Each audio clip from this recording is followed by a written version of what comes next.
Jan Logie. I take no pleasure in this grim exercise, standing to speak on behalf of our democracy and environment, knowing the government has no regard for these fundamentals. The government, of course, says we're wrong to assert such a thing. The government cares about democracy. They're elected themselves, after all. They are honourable, all of them. They care about democracy, and they are returning partial democracy to Canterbury. Yet, the New Zealand Law Society condemned what they are doing here, saying representative democracy is a fundamental principle that gives legitimacy to government and the exercise of state power.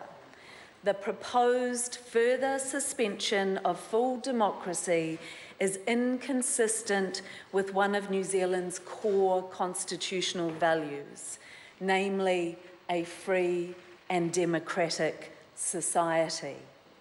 They care for democracy. They tell us ECAN was sacked because it was incompetent. Yet an independent evaluation of ECAN established no such thing. They are honourable. They care for democracy. Yet they don't believe the people know what is best for them in Canterbury. These very same people who voted for them are not competent to choose a full council in Canterbury. They do care for democracy. They are returning it, at least in part, in this bill. Yet the people of Canterbury strongly disagree with this bill. Of the 1,169 submissions on this piece of legislation, only 15 supported this bill. On a matter of democracy, the government will not listen to the people and will not return full democracy. Is partial democracy really full democracy?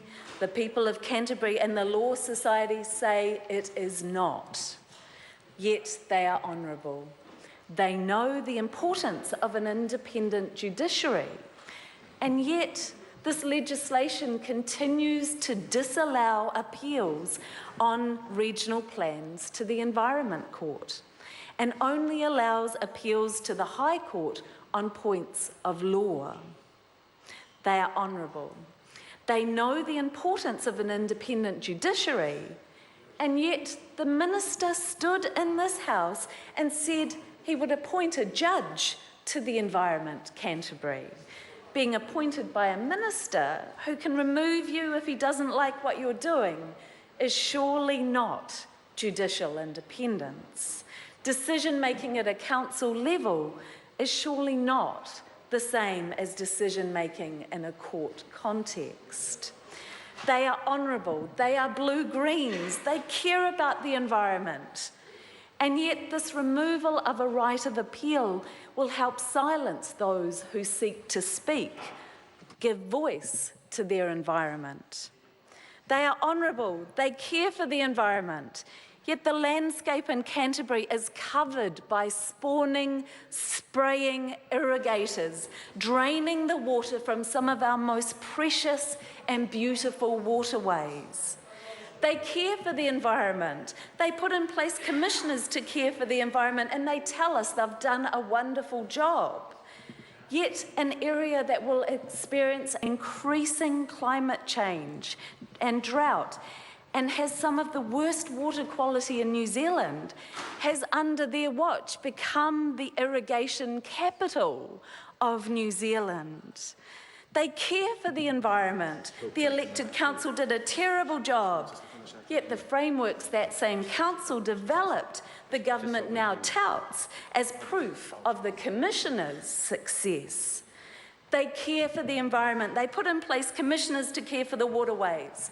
Yet irrigation has increased and water quality has declined. Our precious waterways are sick and our land and climate are being sacrificed on their altar for dairying greed. They care for the environment. They are honourable, and yet they take the people's rights and watch the rivers die, and they stand here with pride. The Green Party deeply opposes this bill. The Honourable